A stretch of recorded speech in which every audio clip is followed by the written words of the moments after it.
बड़ी खबर के प्रस्तुत करता है doctor ortho Ayurvedic oil and capsule, जोड़ों के दर्द की बेजोड़ दवा। सह प्रायोजक हैं पेट सफा आयुर्वेदिक चूर्ण, पेट सफा तो हर रोग दफा। MDH किचन किंग मसाला, बनाए हर डिश को खास लाइक मैजिक। असली मसाले सच सच, MDH। और नया दंत कांति सेंसिटिव, दांतों की सेंसिटिविटी में दे इंस्टेंट रिलीफ।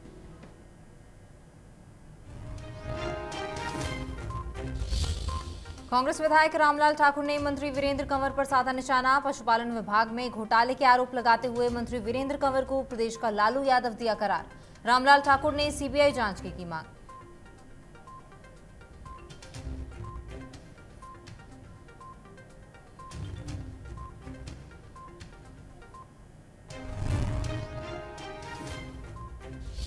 देश में अग्निपथ योजना का विरोध जारी। मेजर विजय सिंह ने अग्निपथ योजना को बताया देश की सुरक्षा के लिए खतरा। कहा योजना पर पुनर्विचार करे सरकार, नहीं तो सरकार को भुगतने होंगे गंभीर परिणाम।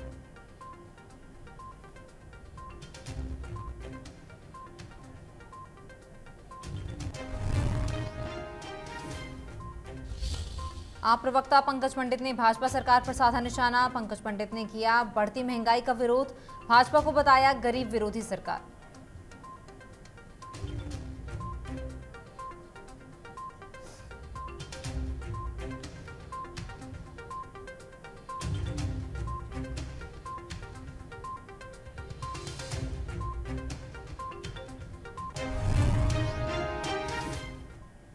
नमस्कार, इंडिया न्यूज हिमाचल पर आपका स्वागत है। मैं हूं आपके साथ तमन्ना अरोड़ा। बुलेटिन की शुरुआत करेंगे इस वक्त की बड़ी खबर के साथ। मंडी से बड़ी खबर है, जहां मंडी जिला के सुंदरनगर से एक हैरान कर देने वाला मामला सामने आया है। कुल्लू के मणिकर्ण घाटी में जो बादल फटा था, बाढ़ में लापता हुआ था रोहित नाम का युवक, उसका शव मिला है। 15 दिनों के बाद सुंदरनगर झील में रोहित का शव मिला है। चोस गाँव के पास से लापता हुआ था और सुंदरनगर के झील से रोहित का शव मिला है। बता दें कि वापस कुल्लू से तैरता हुआ शव वापस सुंदरनगर पहुंच चुका है। सुंदरनगर निवासी है रोहित, जिसका शव कुल्लू से तैरता हुआ सुंदरनगर वापस अपने घर के पास पहुंच चुका है। बाढ़ में रोहित के साथ 3 अन्य लोग भी लापता हुए थे, जिनका अभी तक कोई सुराग नहीं मिल पाया। कुल्लू के मणिकर्ण में बाढ़ से लापता हुआ था रोहित, जिसका अब शव मिला है। 15 दिनों के बाद सुंदरनगर झील में ये शव मिला है। कुल्लू से लापता हुआ था। लगभग 100 किलोमीटर की दूरी पर कुल्लू से मनाली पड़ता है और मंडी पड़ता है, और मंडी के सुंदरनगर झील में रोहित का शव बरामद हुआ है। 6 जुलाई को गांव में बादल फटा था। बादल फटने की घटना के बाद रोहित लापता हुआ था। थाना सुंदरनगर में एक सूचना मिली थी कि सुंदरनगर के साथ की जो झील है वहाँ पे एक डेड बॉडी तैर रही है, जिस पर सुंदरनगर के थाना प्रभारी टीम के साथ मौका पर गए थे और उस लाश को जब साइड में निकाला गया था, किनारे पर निकाला गया था, उसके बाद उसकी जो शिनाख्त के लिए प्रयत्न किए गए। तो इस समाचार के मिलने पर सुंदरनगर के सीमावर्ती गांव कुल्हौड़ से कुछ लोग पहुंचे थे। उन्होंने उस लाश पे जो टैटू मार्क्स हैं उसके आधार पर उसे रोहित निवासी कुल्हौड़ क्लेम किया है और ये बतलाया है कि ये जो मृतक रोहित है ये करीब 15 दिन पहले कुल्लू में क्लाउड बस्ट में बह गया था और उसी की लाश ये हो सकती है। DNA के लिए जो है वो उनका जो सैंपल हम जो है उससे पोस्टमार्टम के दौरान रखवाते हैं। खबरों में आगे बढ़ेंगे। पांवटा साहिब से खबर है, जहां प्रदेश के ऊर्जा मंत्री सुखराम चौधरी ने बीते दिन पांवटा साहिब के सिविल अस्पताल परिसर में बहुविशेषज्ञ शल्य चिकित्सा शिविर का शुभारंभ किया। इस दौरान ऊर्जा मंत्री ने अपने संबोधन में कहा कि प्रदेश में दूर दराज क्षेत्र के लोगों को बेहतर स्वास्थ्य सेवाएं प्रदान करने के उद्देश्य से ऐसे शिविरों का आयोजन किया जा रहा है, जिसके तहत राष्ट्रीय स्वास्थ्य मिशन और आकाश हॉस्पिटल के सौजन्य से डॉक्टरों द्वारा चिकित्सा शिविर लगाया जाएगा, जिसके लिए सुखराम चौधरी ने उनकी टीम का भी धन्यवाद किया है।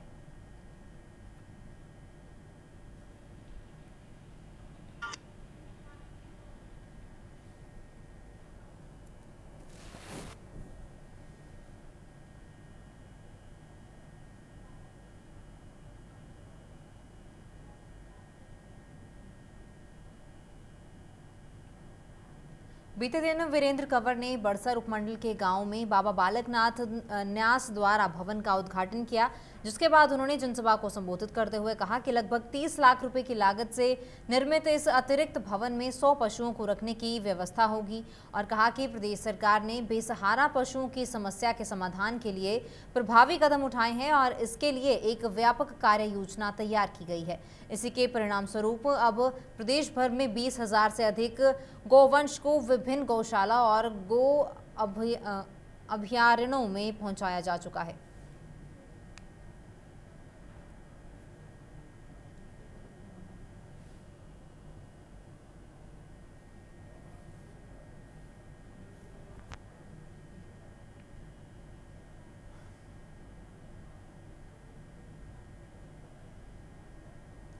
धर्मशाला के रहने वाले पेंटिंग आर्टिस्ट मुकेश थापा ने एक बार फिर से धर्मशाला को देश प्रदेश और विदेश में अपना आर्ट के जरिए नई बुलंदियों पर पहुंचाया है। दरअसल इस युवा पेंटर मुकेश थापा ने अंतर्राष्ट्रीय प्रतियोगिता में भारत की ओर से पूरी दुनिया में बेहतरीन 75 फाइनलिस्ट में जगह बनाने में कामयाबी हासिल की है। ये प्रतियोगिता संयुक्त राष्ट्र अमेरिका ने रची और 75 इंटरनेशनल आर्ट कंपटीशन के बैनर तले आयोजित की गई है, जिसमें दुनिया के सबसे दी बेस्ट आर्टिस्टों को फाइनल सूची में चयनित किया जाता है। वहीं मुकेश थापा का कहना है कि अंतर्राष्ट्रीय स्तर की प्रतियोगिता में फाइनल में पहुंचना ही मेरे लिए और मेरे देश के लिए गर्व की बात है। ये जो एक वर्ल्ड लेवल की जो पेंटिंग कंपटीशन होता है, इसमें काफ़ी एक्सपीरियंस चाहिए आर्ट के, क्योंकि इस पेंटिंग प्रतियोगिता में पूरे दुनिया से, क्योंकि कंट्रीज़ पूरी दुनिया में आई थिंक 200-250 कंट्रीज़ हैं, तो उसमें हर एक आदमी इस कंपटीशन में, मतलब कलाकारों की संख्या बहुत ज़्यादा है, तो हर कलाकार अपनी अपनी पेंटिंग इस प्रतियोगिता के लिए भेजता है, जिसमें पूरे वर्ल्ड से पेंटिंग आती हैं। तो उसमें मतलब उस पेंटिंग में बहुत ही हाई लेवल का काम नॉमिनेट किया जाता है, जो वर्ल्ड लेवल का हो। तो उसके लिए जितने भी मास्टर हैं आर्ट में, उस पेंटिंग को बीट करना पड़ता है, तब जाके आपका एक काम नॉमिनेट होता है। तो काम नॉमिनेट तभी होता है आपका जब आप एक वक्त लगा के उसको, क्योंकि इस पेंटिंग को 6 महीने लगे हैं पूरे, तो इसमें डिटेलिंग काफ़ी है। तो वो चीज़, क्योंकि फ़ौरन में एक पार्शलिटी नहीं होती है बिल्कुल भी, वो बिल्कुल एक एक्यूरेट निर्णय देते हैं, तो तभी मेरा भारत की तरफ से नाम आया। तो एक एक्यूरेट चीज़ जब दुनिया में जाती है, तो वो उभर कर जब सामने आती है, तो वो कुछ ना कुछ आपको रिजल्ट देती है। तो इस पेंटिंग को मैंने एक अलग टॉपिक था ये, और कॉपी नहीं था, कॉपी के किसी से कॉपी नहीं किया गया था पेंटिंग। कृषि विश्वविद्यालय पालमपुर में अग्निपथ योजना में अग्निवीर भर्ती के लिए 11 से 24 सितंबर तक भर्ती रैली निकाली जाएगी। उपायुक्त डॉक्टर निपुण जिंदल ने बताया कि भर्ती रैली के लिए तैयारियां आरंभ कर दी गई हैं और उप मंडलाधिकारी पालमपुर को भी रैली के लिए आवश्यक प्रबंध करने के दिशा निर्देश जारी किए गए हैं।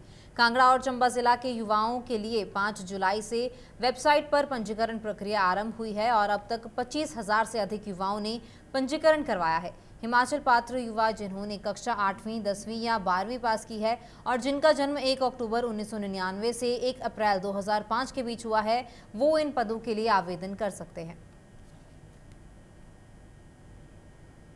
ज़िला कांगड़ा और ज़िला चंबा के लिए जो भर्ती है वो पालमपुर के अंदर होनी निश्चित हुई है और इसके लिए जो रिक्रूटमेंट रैली का ग्राउंड है वो हमारा जो यूनिवर्सिटी का ग्राउंड है वो रहेगा इस बार। और 11 सितंबर से ये प्रस्तावित है और 5 जुलाई से जो आवेदन है वो आर्मी द्वारा आमंत्रित किए गए हैं। और जो हमें फीडबैक आर्मी अथॉरिटी से मिला है, इस बार रिस्पांस काफ़ी ज़्यादा लोगों के अंदर देखने को मिल रहा है और लगभग 25,000 जो लोग हैं वो इस क्षेत्र के अनुमानित हैं कि जो रिक्रूटमेंट रैली के अंदर भाग लेंगे।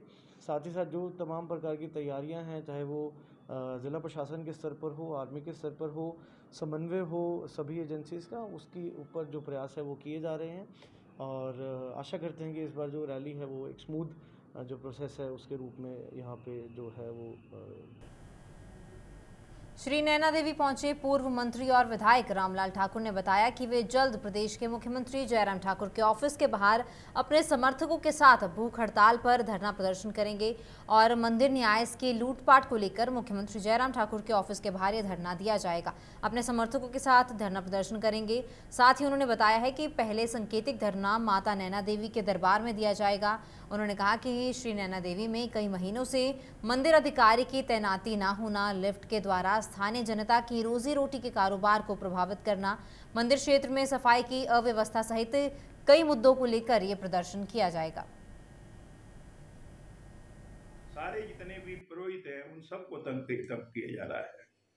मुख्यमंत्री के यहाँ पे आने पे जो हो सकता है कि किसी की व्यवस्था हो, वो नहीं आया हो यहाँ पे, लेकिन जब वो ऊपर गए तो उनको ऊपर मंदिर में जाने से भी उनको मना कर दिया गया। आप ये बताएं कि कहाँ लिखा हुआ है कि जो मुख्यमंत्री की आने के ऊपर जो स्वागत द्वार पे हार लेके खड़ा नहीं हुआ उसको मंदिर में जाने की मनाही हो जाए? ये मैं कहूँगा ये किस कानून के अधीन लिखा है? और ये जो हमारा टेम्पल है, टेम्पल ट्रस्ट है, उसकी भी अपनी सीमाएं हैं। उन सीमाओं को क्यों लांघा जा रहा है?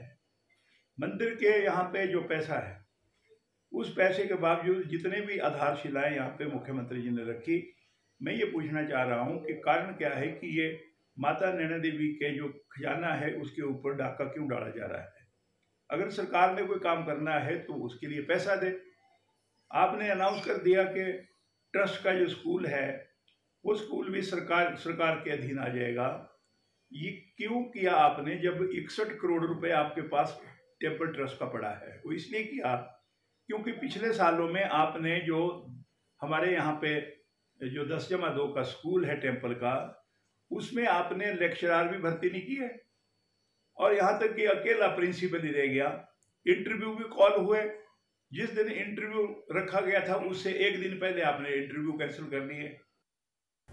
पूर्व मंत्री और कांग्रेस विधायक रामलाल ठाकुर ने हिमाचल प्रदेश के पशुपालन विभाग में घोटाले के आरोप लगाते हुए मंत्री वीरेंद्र कंवर को हिमाचल प्रदेश का लालू प्रसाद यादव करार दिया है। बिलासपुर में एक प्रेस वार्ता के दौरान रामलाल ठाकुर ने कहा कि जिस तरह से बिहार के मुख्यमंत्री लालू प्रसाद यादव पशुओं का चारा खा गए, उसी तरह हिमाचल प्रदेश के पशुपालन मंत्री वीरेंद्र कंवर भी गौसदनों के नाम पर माध्यम से इकट्ठे किए गए पैसों को डकार गए हैं, जिसके सीबीआई जांच होनी चाहिए। रामलाल ठाकुर ने आरोप लगाया है कि एम्स के निर्माण में बिलासपुर के कोठीपुरा फार्म बंद करना पड़ा, लेकिन मंत्री ने फार्म के गांवों को अपने चहेते लोगों को थोक के भाव पर बेच डाला, जो कि एक बड़ा घोटाला है।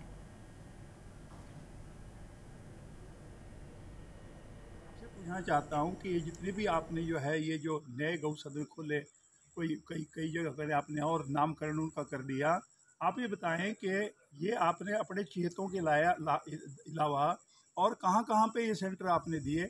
और ये मैं कहूँगा एक बहुत बड़ा घोटाला जो है एनिमल हस्बेंड्री डिपार्टमेंट का हुआ है। लोग लालू प्रसाद यादव करते हैं, मैं कहूँगा ये हिमाचल प्रदेश का लालू से भी बड़ा लालू प्रसाद है। ये मैं कहूँगा इसकी इंक्वायरी होनी चाहिए कि डिपार्टमेंट में किस प्रकार से घपले हुए हैं। इनके पास जो है वो फिशरी डिपार्टमेंट है, 39 हमारी जो है यहाँ पे सोसाइटियाँ हैं जो काम कर रही है उसके अधीन, 3-4 जो है वो कुटलैड की भी है।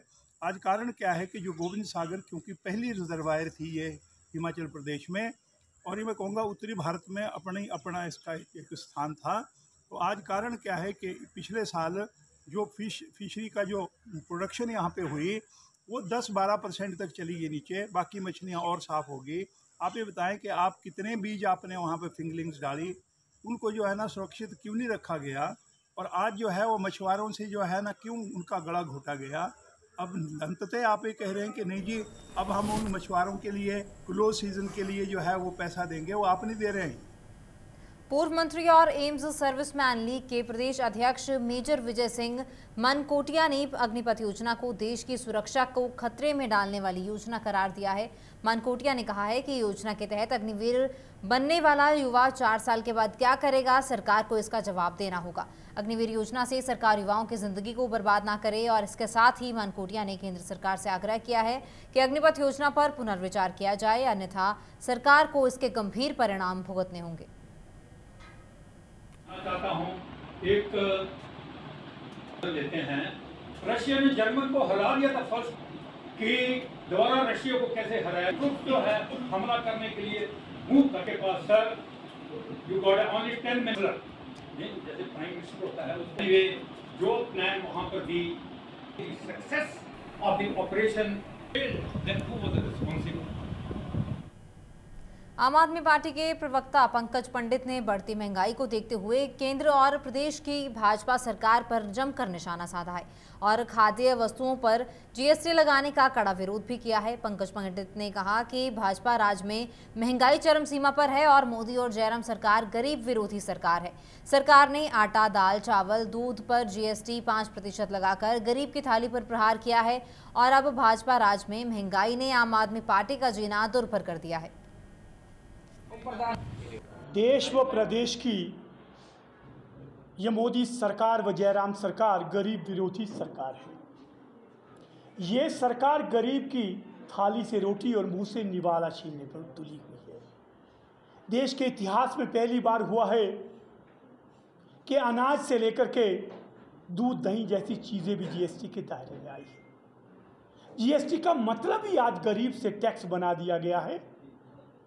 जो मोदी सरकार गरीबों को रोजगार देने में पूरी तरह से नाकाम रही है। कोरोना के चलते एक तरफ लोगों की आय लगातार घटती जा रही है, वहीं ये गरीब विरोधी सरकार लगातार टैक्स का बोझ बढ़ा रही है। प्रदेश में किसान व बागवान का बगीचे से लेकर खेत तक इस सरकार के निशाने पे है। ये गरीब विरोधी सरकार है। इस सरकार ने पैकिंग पर जीएसटी 18% कर आज हमारे बागवानों को ये सोचने पर मजबूर कर दिया है कि क्या वो जो सेब की लागत है वो भी वसूल कर पाएगा कि नहीं कर पाएगा। इस सरकार से हमारा साफ सवाल है कि आप लोगों को राहत देने में पूरी तरह से नाकाम रहे हैं। ऐसे में लगातार टैक्स बढ़ाकर, लगातार रोजगार घटाकर क्यों लगातार आप गरीब को निशाने पे ले रहे हैं। ऐसी सरकार को सत्ता में रहने का कोई अधिकार नहीं। पीएम स्वनिधि योजना पर आयोजित कार्यक्रम में शामिल हुए, जिससे पहले उन्होंने पत्रकारों से अनौपचारिक बातचीत में कहा कि विक्रमादित्य सिंह पार्टी में अपने वर्चस्व को बनाए रखने के लिए आए दिन अनाप शनाप बयानबाजी करते हैं। सुरेश भारद्वाज ने कहा कि विक्रमादित्य सिंह ऐसे नेता हैं जिस पर कोई प्रतिक्रिया नहीं दी जा सकती, लेकिन 6 बार के सीएम रहे व्यक्ति के बेटे, उनके मुंह से महिलाओं के लिए इस प्रकार की बातें शोभा नहीं देती। विक्रमादित्य सिंह ऐसा सिर्फ इसलिए करते हैं ताकि पार्टी में उनका वर्चस्व बना रहे। कि मैं विक्रमादित्य पर कोई कमेंट नहीं करता हूं कभी, क्योंकि वो इस लेवल के नेता ही नहीं है कि जिसके ऊपर जो है वो प्रदेश के लोगों को जो है वो कमेंट करना चाहिए। लेकिन महिलाओं के विरोध में जो है जिस प्रकार से वो बयानबाजी कर रहे हैं बहुत दुर्भाग्यपूर्ण है। एक बहुत संभ्रांत व्यक्ति वीरभद्र सिंह जी का पुत्र जो है वो महिलाओं के बारे में जो है इस प्रकार की टिप्पणियाँ करे वो शोभा नहीं देती हैं। इसलिए मैं समझता हूँ कि कोई जो वो बयानबाजी करते हैं वो तो अपनी पार्टी के अंदर जो है वर्चस्व बनाने के लिए है। पेच कुछ नहीं है। कांग्रेस के लोग जो हैं वो चुनाव से भागना चाहते हैं, इसलिए उनकी जो पिछली बार मेयर की कैंडिडेट थी उसने दूसरी बार जो है हाई कोर्ट में पिटीशन कर दी है। जो सरकार ने करना था डिलिमिटेशन और उसका रोस्टर बनाना था, वो हमने 10 मार्च को बना करके जो है इलेक्शन कमीशन के आदेश के मुताबिक जो है कंप्लीट कर दिया था। लेकिन उसके खिलाफ जो है वो हाई कोर्ट में गए।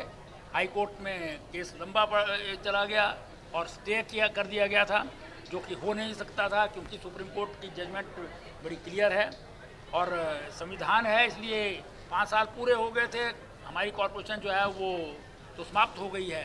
लेकिन इलेक्शन कमीशन ने कराना है, इसलिए उसकी आजकल वोटर लिस्ट बन रही है। जब भी इलेक्शन कमीशन जो है कराएगा तो हम उसके लिए तैयार हैं।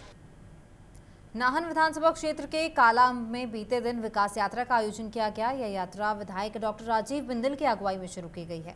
हाल ही में कैबिनेट ने नाहन के कालाअंब को उप तहसील बनाने की घोषणा की है, जिसके संदर्भ में इस यात्रा का आयोजन किया गया। इस मौके पर डॉक्टर राजीव बिंदल ने जनसभा को संबोधित करते हुए कहा कि कांग्रेस ने इससे पूर्व इलाके में कोई विकास नहीं किया है, लेकिन भाजपा की सरकार आते ही आज सड़कों, पुलों, स्वास्थ्यों के क्षेत्र में भी कार्य हुआ है।